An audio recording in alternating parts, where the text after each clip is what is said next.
Okay, good morning, everybody. Good morning, Akiko. Good morning, Andrea. Good morning, Angel. Jamuna Jaya, good morning. Susan, good morning. Pat, Danfi, good morning. Bhakti Center devotees, good morning. I hope you can hear us. Hare Krishna. Welcome to our morning Srimad Bhagavatam class. Today we have a very special presenter, Murali Gopal Prabhu. He's a former monk at the Bhakti Center, PhD physicist, martial art black belt, violinist, and a joyful break dancer, now based in Florida. He's a black magic practitioner and a scientist. Okay, Murali Gopal Prabhu, good morning. Thank you so much for coming on. We can't wait to hear the glories of Krishna from you, Haribol. Hi, Hare Krishna, Prabhu. Very, very interesting introduction. Jai. I'm very, very happy to be with all of you here, and thank you very much for the opportunity to speak on the Srimad Bhagavatam. Jai, Hare Krishna, Hare Krishna, Prabhu.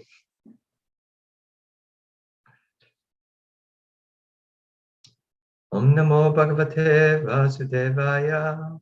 Om Namo Bhagavate Vasudevaya. Om Namo Bhagavate Vasudevaya.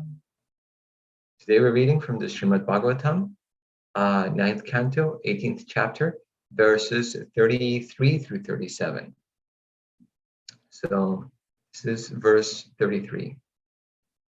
Yadum chatur vasum chaiva devayani vyajayatam druhum chanum chapurum cha sarnishta varsha parvani. The translation is, Devayani gave birth to Yadu and Turvasu, and Sarnishta gave birth to Druhyu, Anu, and Puru. Text 34. When the proud Devayani understood from outside sources that Sarnishta was pregnant by her husband, she was frenzied with anger. Thus, she departed for her father's house. Text 35. King Yayati, who was very lusty, followed his wife, caught her, and tried to appease her by speaking pleasing words and massaging her feet, but he could not satisfy her by any means. Text 36, translation. Shukacharya was extremely angry. You untruthful fool, lusting after women. You have done a great wrong, he said. I therefore curse you to be attacked and disfigured by old age and invalidity. And text 37, translation. King Yayati said, O learned worshipable Brahmana, I have not yet satisfied my lusty desires with your daughter. Shukacharya then replied, you may exchange your old age with someone who will agree to transfer his youth to you. Purport. When King Yayati said that he had not yet satisfied his lusty desires with Shukacharya's daughter, Shukacharya saw that it was against the interests of his own daughter for Yayati to continue in old age and invalidity, for certainly his lusty daughter would not be satisfied. Therefore, Shukacharya blessed his son-in-law by saying that he could exchange his old age with someone else's youth. He indicated that if Yayati's son would exchange his youth for Yayati's old age, Yayati could continue to enjoy sex with Devayani. Om Jnana Timirandasya Gyananjana Shalakaya Chakshurun Vitamyana Tasmai Shri Gurave Namaha. Jai Shri Krishna Chaitanya Prabhu Nityananda Shri Advaita Gadadhar Shivasati Gaura Bhakta Hare Krishna, Krishna Krishna, Hare Hare, Hare Ram, Ram Ram, Hare Hare. Okay. So, before I begin, I would like to request the blessings of all of you present, and especially the senior most devotees, that I may speak something which is in line with our Guru Parampara, which is beneficial to our spiritual lives, and that our hearts become fertile ground for this sublime message to take root on. Today we have a very, we have the punchline, of this whole story that has been unveiling, and I'm gonna not go through the whole story, because probably every single speaker that comes every morning goes through the whole story again, and everybody's like, yeah, I know, we've been following it. You're the one who hasn't been doing it. So, but I will say that this is the punchline here. Like we this whole where do you call it, soap opera has been developing. It's like a telenovela. It's just it's like so many things have been happening, and now it's just like it is brewing up to this point where it's like, oh, you had a son with with one of my servants, and you were told not to do it. Oh, I'm sorry, but like, I'm going to my father, and the father goes, I curse you. It's like, oh my God, you know. Yeah, this totally, if you want to see drama, just go to Bhagavatam. You will find everything you want. And yeah, what we're seeing here is really what is happening in the material world. The ninth canto is just showing us on extreme levels, really, the same things that we're seeing in our material world.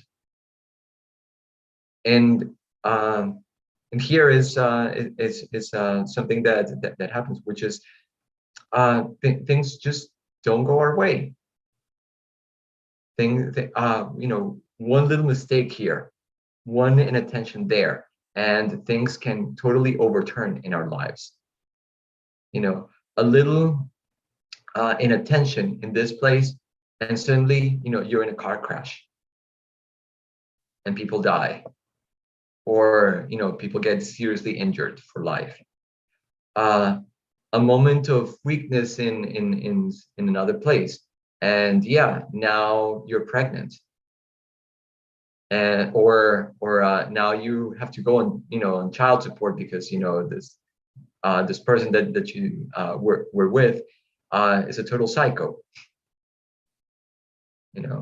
Or a moment of doubt in a place, and now you're involved in some legal case, and you're looking at a couple of years in prison.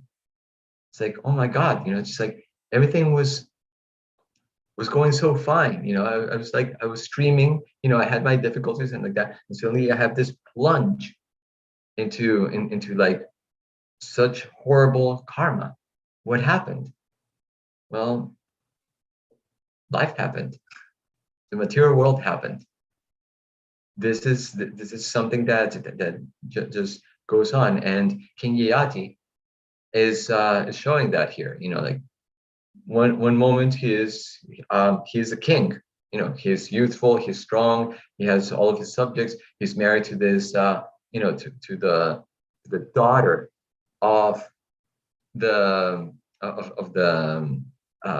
spiritual master of all the asuras. That's like an incredible position to be in. And then the next minute, you're afflicted by old age and invalidity, and you're going like, and he tried his best, like, please, I'm sorry, I'll do. No. Kama esha kroda esha rajaguna samudbhavaha maha shano mahapapma vidyanam iha vaidanam. The Supreme Personality of Godhead said, it is lust only, Arjuna, which is born of contact with the material mode of passion and later transformed into wrath, and which is the all-devouring sinful enemy of the world. So that is what's going on here. First you have anger, because of unfulfilled desires. The Bhagavad Gita tells us, unfulfilled desires bring us that. and then and then this anger, this lust and this anger, is rajaguna and tamaguna. They just bring forth all of this misery, and that it's really what it would bring what brings us to do things that we don't want to. But if we're just allowing ourselves to be pulled in so many different ways, that's what's going to happen. If I allow myself to come in contact with Rajaguna or Tamaguna, at some point I'm going to let this. So we have to be always like super attentive, as to like, what am I allowing into my consciousness? How, what am I consuming with my eyes and with my ears? This month of Kartik is a wonderful opportunity for us to really take shelter of the hearing and chanting process that is done with so many amazing festivities and remembrances of special acharyas. And if we allow ourselves, it's a wonderful month to really become absorbed in the Lord, to allow ourselves to like go, disengage a little bit of, with this mode of passion and mode of ignorance, and actually go deeper into what it is, that is our spiritual heritage. And if we don't, then this world is just dukkhalayam shashvatam. Mamupete punarjanma dukkhalayam shashvatam. Napnuvanti mahatmana samsiddhim paramam gata. After attaining me, the great souls who are yogis in devotion never returned to this temporary world, which is full of miseries, because they have attained the highest perfection. It's a place that is, dukkhalayam. It harbors, it's the abode of dukkha, of suffering, and it's ashashvatam. It is temporary. So, it's we cannot be happy here, though we may try. King Yayati, he was trying to fulfill his desires, but later on we'll see that even after attaining the youth and everything like that, he was still unsatisfied. They said that I believe it was in the 4th canto, with the Prachetas, we had the story of how the sons of Daksha came, and they were trying to perform all of these penances so they could become kings, and then good kings, and then go on. But Narada Muni came and swept them away and said, like, hey, just become sannyasis. And their father, who was trying to populate the universe, got so angry. Said, like, what are you doing? They have not yet, fulfilled their duties as grihastas, and like that. You're taking them directly to this point of renunciation. He was going for the pravritti marg. The idea of satisfy your desires in a regulated way, and then leave everything. But Narada Muni said, like, you guys are already qualified enough to go into the nivriti, which is, don't go through all of this, just go directly into renunciation. So let's talk a little bit about that. The pravritti marg, sometimes people think that by going directly into sense gratification, you will satisfy everything, and then you will be able to leave everything. There's there are a couple of gurus in India that have championed this idea. They say just satisfy all of your desires, and then they'll be done. You'll be done with it, and then you can keep going. Right? If I want to eat an ice cream, then I'll just eat the ice cream, and then your desire for the ice cream will go away, and then you can keep going. Well, there's a devotee that said he was following one of these gurus, right? And he said, like, okay, that sounds reasonable, right? Just take in whatever I am desiring, fulfill that desire, and keep going, right? Well, what was his desire? He really liked ice cream. On his there's this ice cream store that is near his work, he said. And he would sometimes go after work and just like say like, oh, like I want an ice cream. So he would get an ice cream from that place. He was like, hey, it worked. I ate the ice cream. I'm not desiring the ice cream anymore. This thing works. The next day, he had another ice cream after work. Then the next day he said, like, you know what? I want to have it, today for lunch, because I treat myself for lunch. Okay, so he had it in lunch, and then he had it, after work also, because he liked having it after work. And then the next day, he had it again like that. But then afterwards, then he said, like, he had that craving in the morning, just before getting to work. So he said, hey, what's stopping me? I can just go in. And so he had one, in the morning like that, and also the one like that. After a month, he was up to here, of ice cream. He couldn't, he couldn't digest ice cream anymore. But the desire for having the ice cream was still there, which was, oh my God, it's like just like eating. He couldn't eat any more ice cream because he has just been having so much ice cream every day. But that desire to like go and eat it was still there. And he said, you know what, this thing is bogus, and he dropped the whole thing. This idea doesn't work. Of just try to fulfill the desires. We've been trying this thing for lifetimes and lifetimes, and it's still not fulfilled. Especially sex desire, which is being talked about in here. Especially sex desire is prominent. Prabhupada calls it, like this, like the pinnacle of sense gratification in the material world, right? Just like sex desires. And it is said that I can't remember. I heard once, about the statistics that the sex life is very prominent in couples over 60 years old.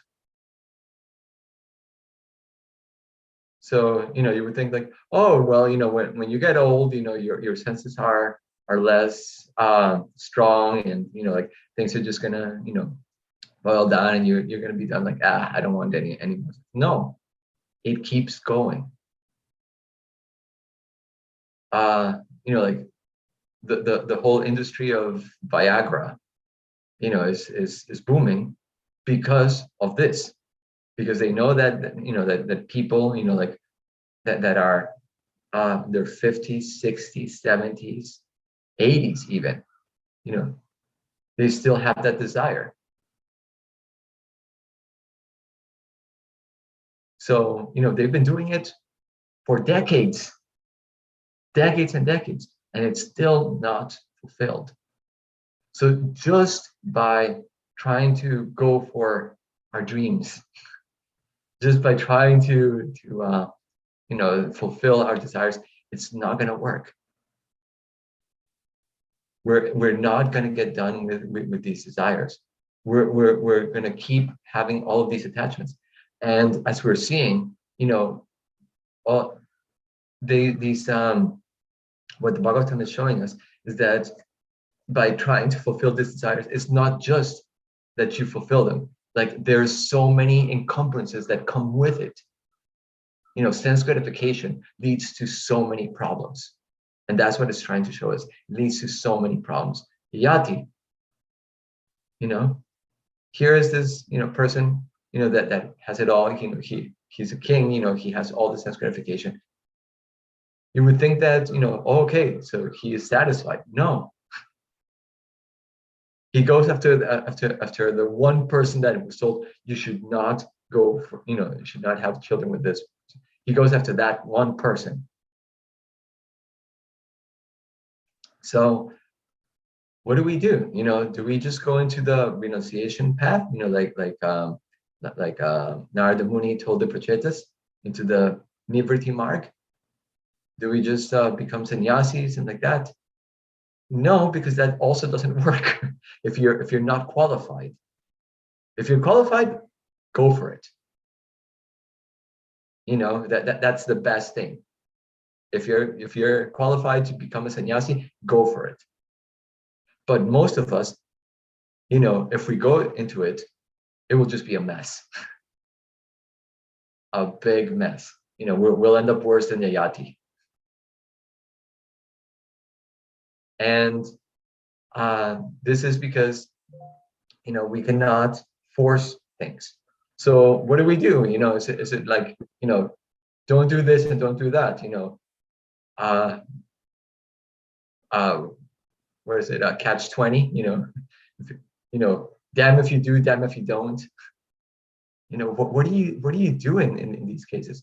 Well, the path of bhakti is so amazing. It's so amazing that it allows us to do this properly. We are supposed to, restrain. We are supposed to be mindful of our sense gratification.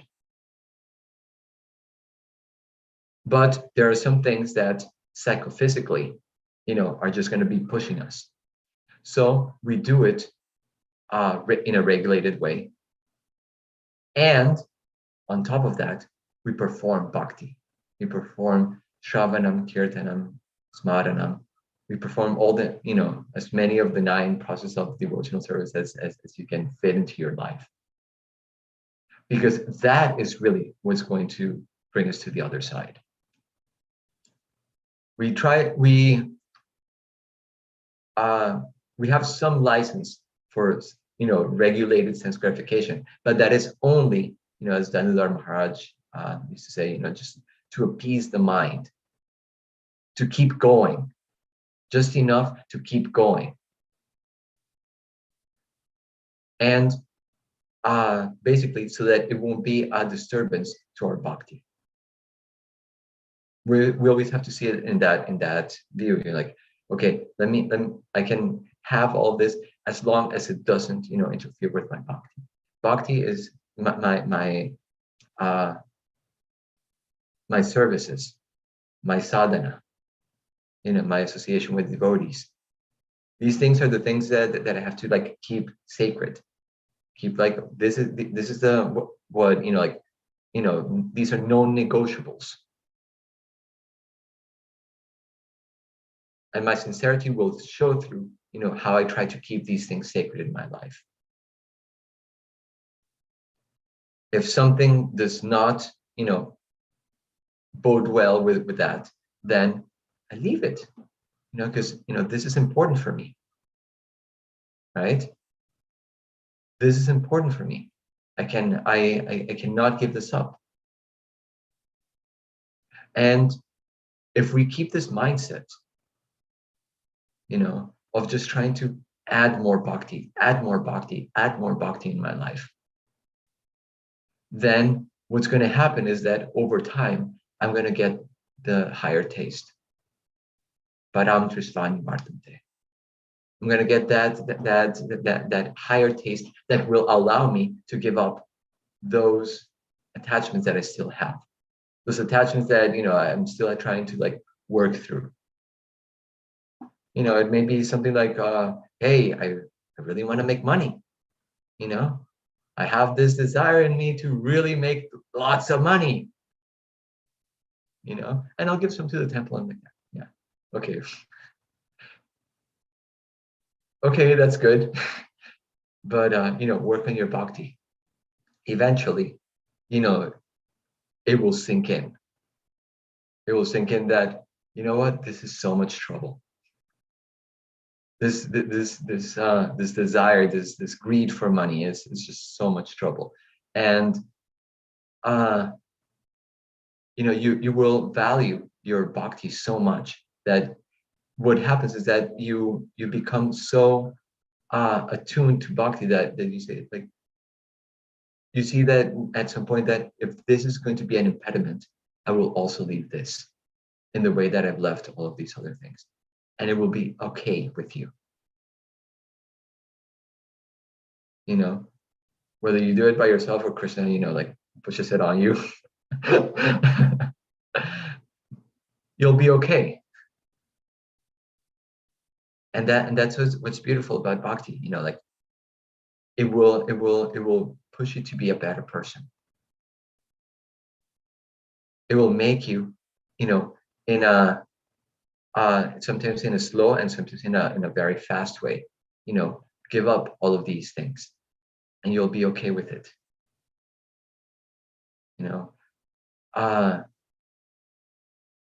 Because you want something higher, and you start to see that higher thing. When you see like these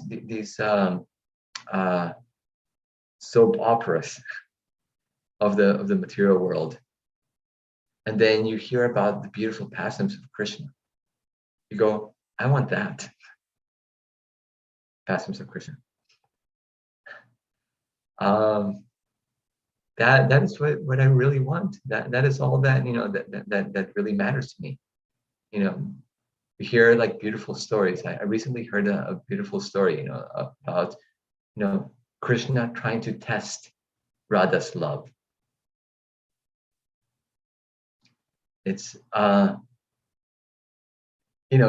what happens generally when people try to test somebody else's love in the material world. It doesn't go well. Somebody always, there's always some drama there. And it's like, oh, I thought you loved me. Yeah, no, how could you do this to me? Why didn't you trust me? Blah, blah, blah. And it goes like, it's terrible. But Krishna once said, like, yeah, I want to know, how much Radha really loves me. So he turned himself into a gopi, a beautiful gopi. He didn't just disguise himself. Generally, he just turned into a gopi. So he went into Varsana, and he was just there, just like selling all of these bangles and beautiful things like that and suddenly some gopis saw her and said like, oh, we've never seen you around. She was like, oh yeah, well, I live just outside of town like that, and I'm in the forest, so people generally don't see me. Like, oh wow, and look at these beautiful bangles. Oh yeah, wow, and you know what? These are such beautiful bangles and like that. We're just gonna bring Radharani. She is the queen of this place, and she'll buy all of your bangles. She's like, oh, that's so nice. So Radharani came, and all the gopis, they started trying on the bangle. You know how women are when they get into these things.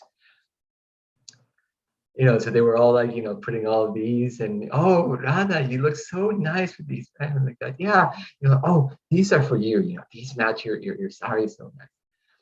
They went like that, and they also started making friendship with this new gopi, right? And said like, oh, and Radha, as soon as she saw this gopi, she just felt like so attracted to her, and like well, just like drawn to her. And she said, let's become best friends. Yeah. And so she said, I want you to come every day. Yeah. So she started coming every day, and they spent time together and did everything together. They were BFFs now. And Radha, just could not stop thinking about this other girl. It's like constantly, like, she's my friend. I really want to be with her all the time. And then suddenly one day, Krishna said, like, okay, here it is. Now I'm going to really test her. So she said, Radha, I don't know if I should tell you this. Oh, please, friend, just you can tell me anything. She said, okay. I know you like this Shama Sundar, but I don't think he's a very good guy. Like the other day I was walking, with some butter, and I was stopped at this place, and he told me that I should pay some toll. And I told him, like, no, I'm not going to pay you any toll like that. So he started flirting with me. And then, when he saw that I wouldn't give him the butter, he just like grabbed it, and just like smashed it. He's such a bad character. I don't know what you see in him. I'm sorry. I know you like him and all, but this fellow is just like not good for you. I don't think you should, you should be with him. And then Radharani, she just said, oh, my dear friend, you just don't understand. Krishna is the Supreme Personality of Godhead. All the sages take shelter at his lotus feet. He is the source of everything. He is the shelter of all the devotees. He's Bhakta Vatsal. He is the he loves his devotees. Krishna, he's the Paramatma in everyone's heart, and he is constantly with everyone, lifetime after lifetime, because he is the well-wishing friend of everyone. He is the owner of everything. He doesn't need anything, but he just wants our, people's loves. And she just continued glorifying Krishna over and over and over again, until, Krishna just couldn't take it anymore. He's like, Radha, I'm Krishna. He turned back into Krishna, and she was like, oh, Krishna. And they hugged, and it was wonderful. It brought him so much. This would have not happened in the material world, by the way. Whatever Krishna does is always for the best. Whatever he does, he always brings our hearts closer to him. He is he does things sometimes in ways that we can't imagine, but we have to just have faith in him, that things are happening for the best.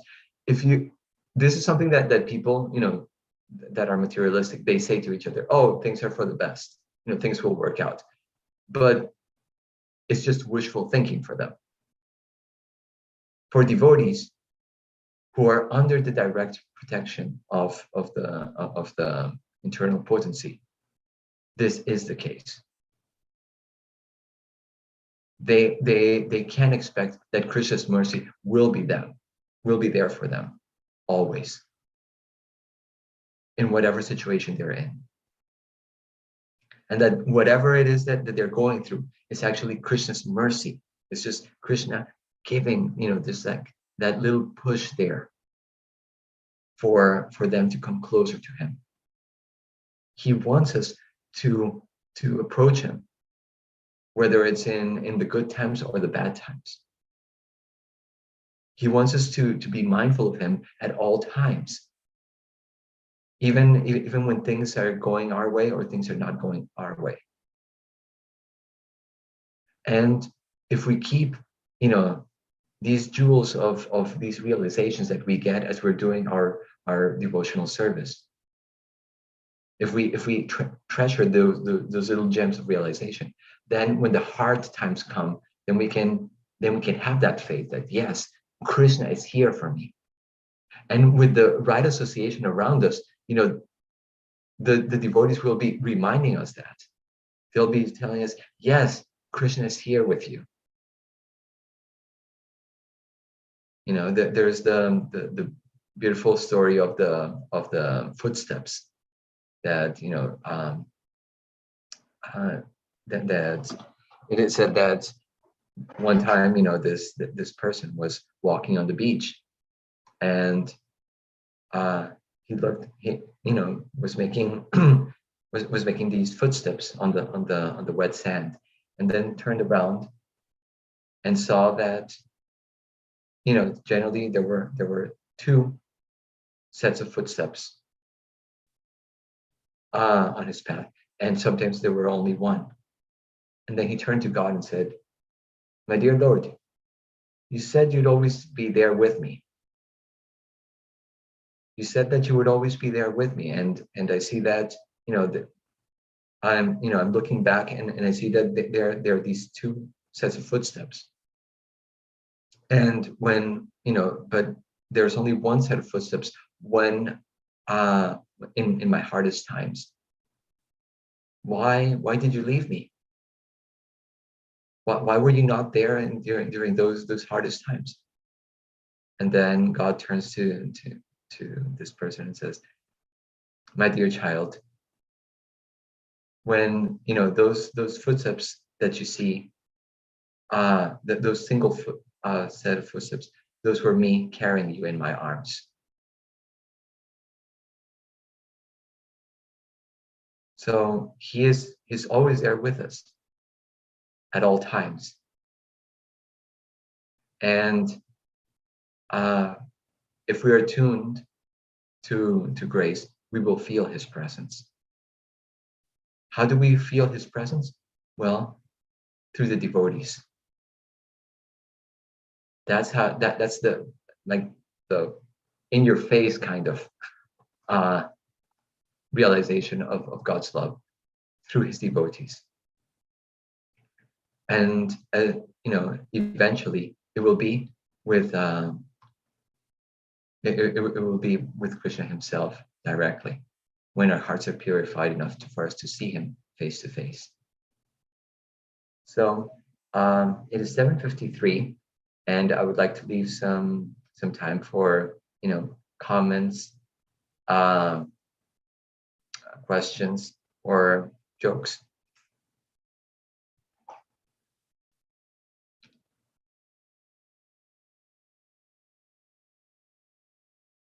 Hi, Krishna, Murali, Gopal, Prabhu.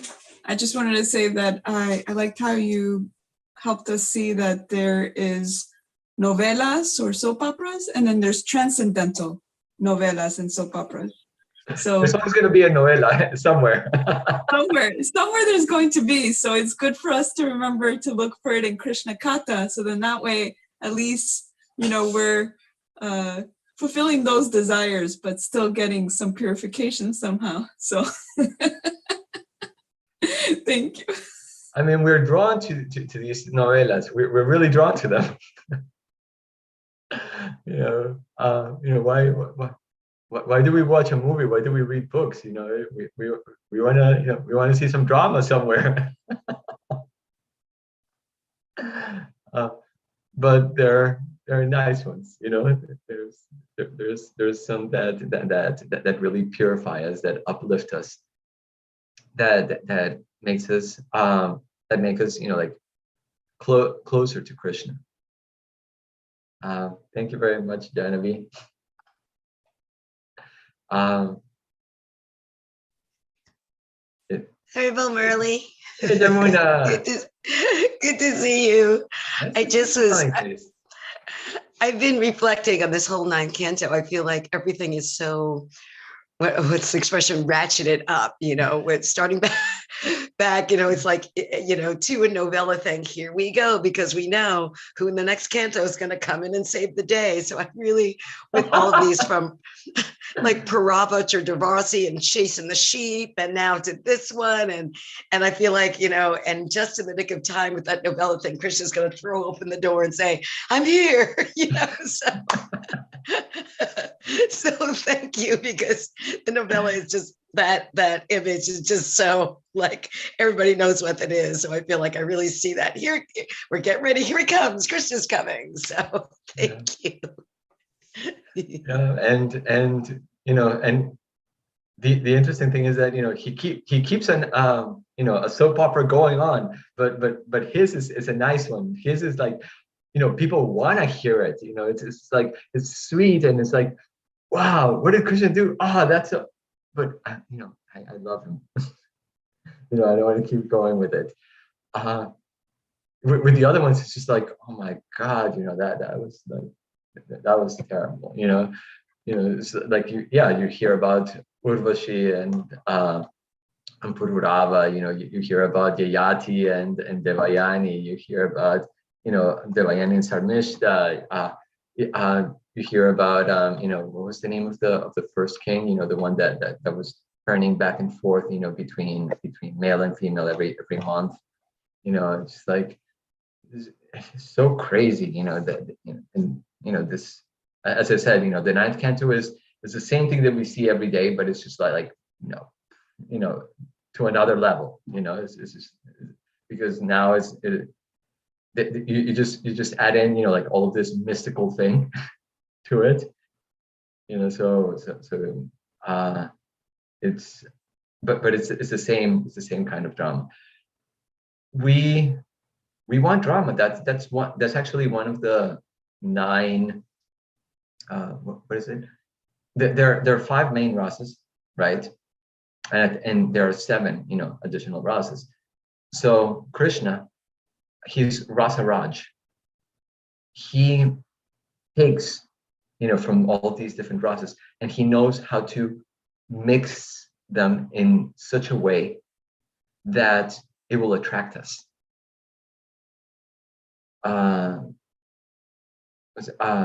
It was Rupa Goswami, that showed in the Nectar of Devotion how Krishna, there's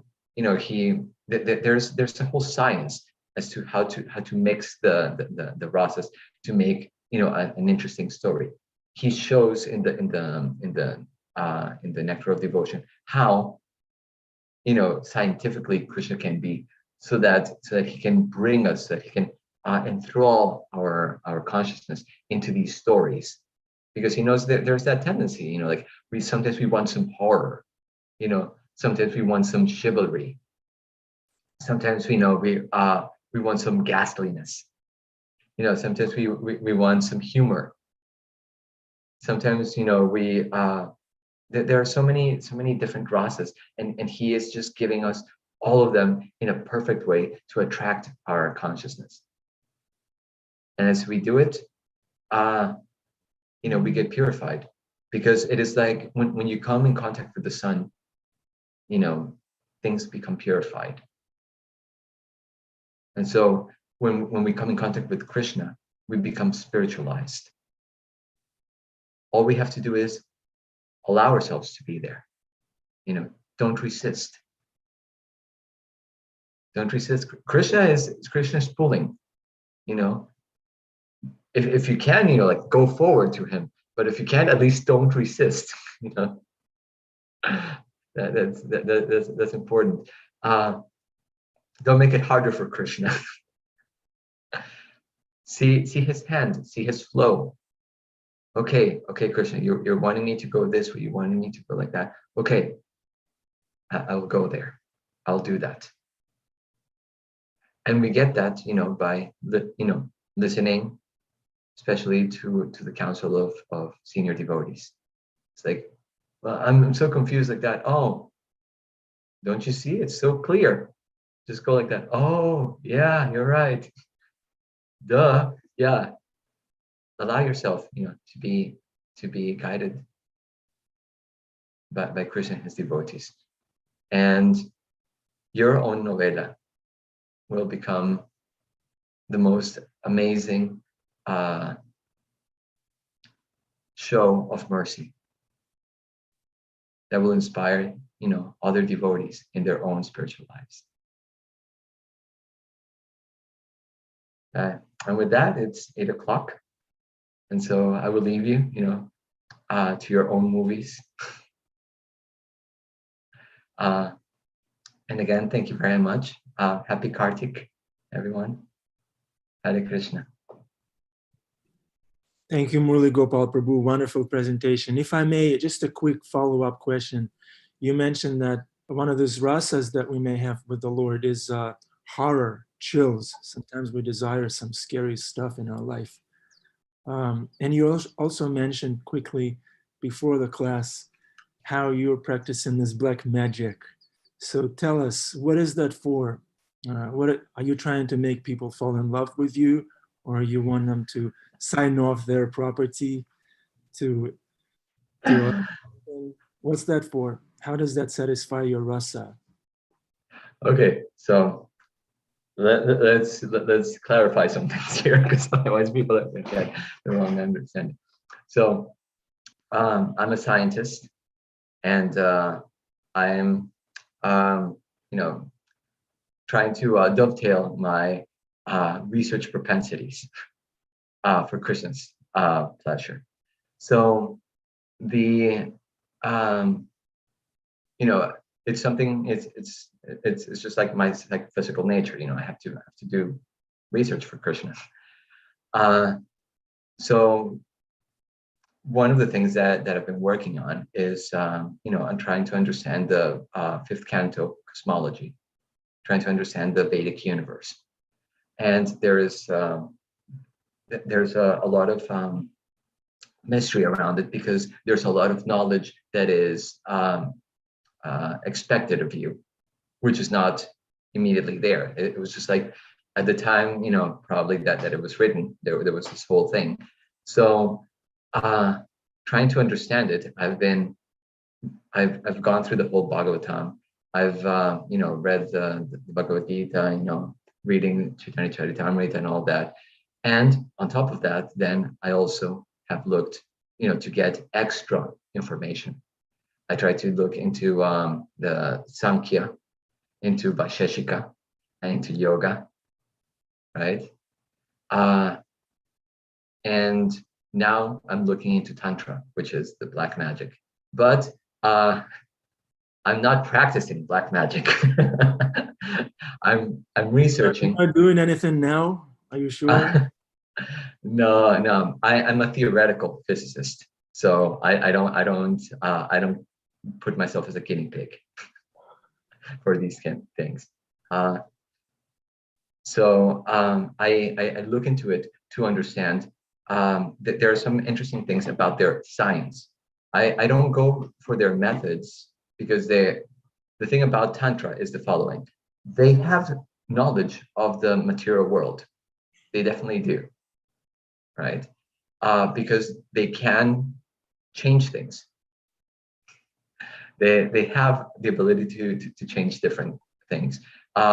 So I want to know that the material side of it. Their goal is generally an impersonal one. Their goal is generally to merge with Shiva or merge with Shakti or things like that. But in terms of the chakras, of the nadis, they have a lot of information. Specifically, you start learning about how, for example, they the whole idea of the knowledge of the different chakras is because they want to do the Kundalini, which is bringing an energy from the base of the spine upwards. And by doing this, then they start acquiring powers, mystical powers, right? We hear a little bit about it in also in Bhagavad Gita with the Shat Chakra Yoga.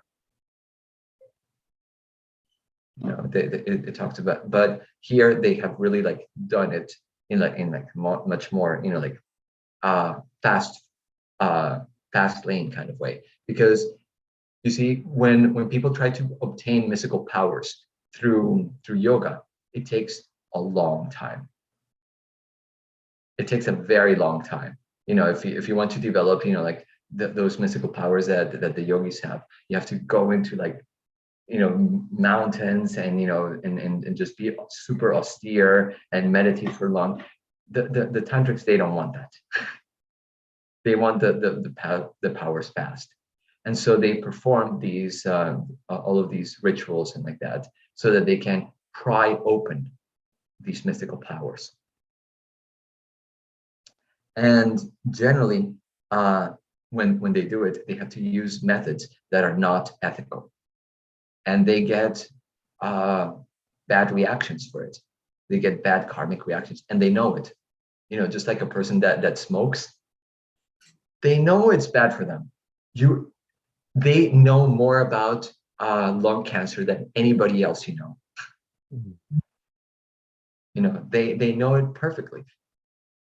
Same thing, like have you ever talked to somebody who is addicted to drugs? They know so much about that drug. They know it about its chemical composition. They know about how it acts in its in their bodies. They know about all legalities on these things. They know so much about it. So the tantrics, they know perfectly well, the terrible karma that is going to them and how it's going to play out.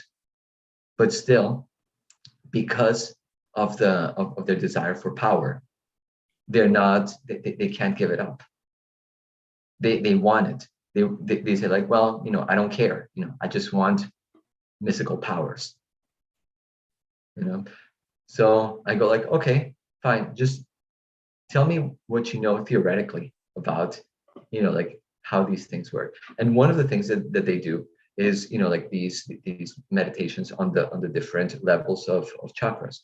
It is said that the first lower chakras correspond to the Bhumandala plane, where we are. Then the following chakra, to the Bhuva Loka, which is like where all the ghosts and things are, right? Above it, Svarga Loka, which is the chakra which is in the solar plexus. And then you have, in the chest, throat, and the third eye, you have the regions of the rishis,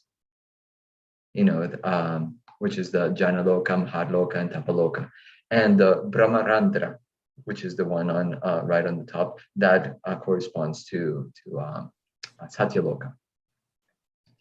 In the legs, there are other chakras, and those correspond to the lower realms. The realms of the asuras, of the nagas. And so by meditating on the different parts of the different chakras, you're able to actually have a vision of these places and see what's going on there. The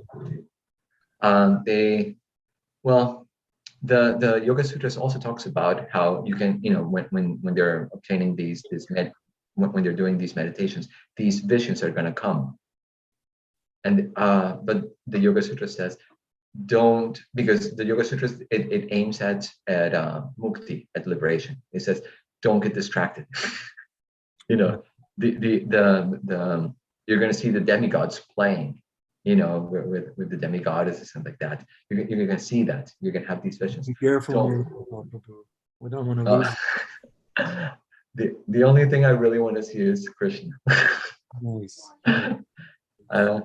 In the Damodarastakam, right? We're singing every day, that may this vision of your childhood pastimes, ever be enacted in my mind and in my heart. That is what we really want to see. With the demigods, we're just going to see,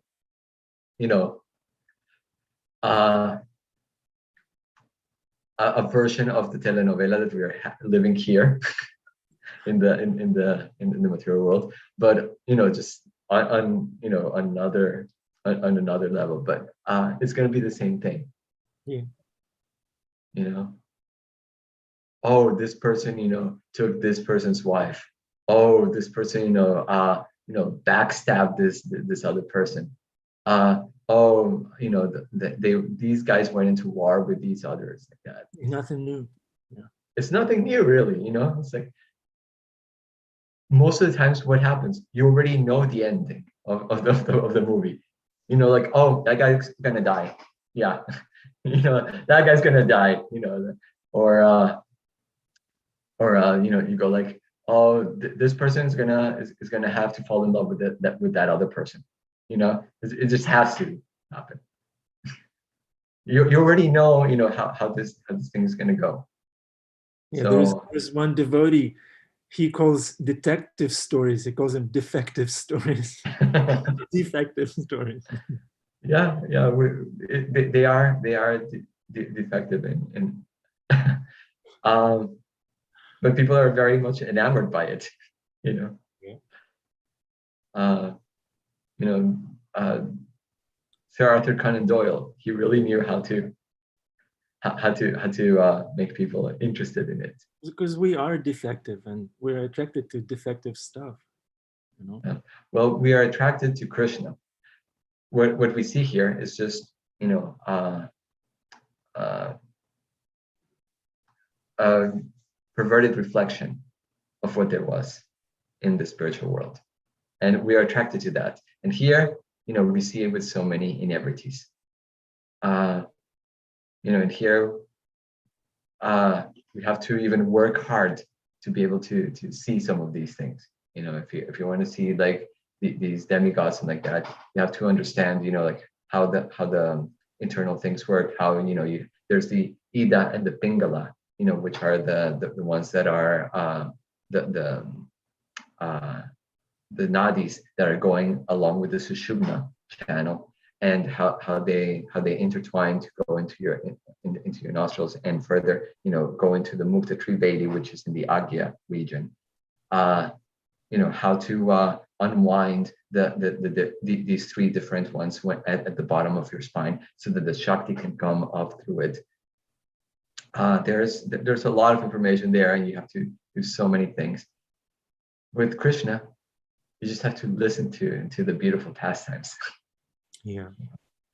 Nice. Thank you very much, Murali Gopal Prabhu. Thank you everyone for tuning in. See you all tomorrow. Murali Gopal Prabhu. We hope to hear from you. We hope you don't get lost in this. In a month's time, we want to hear back from you, how your research is going and how you're tying it all up to Krishna. Yeah, very good, Prabhu. Okay, Hare Krishna. Have a Hare wonderful Krishna.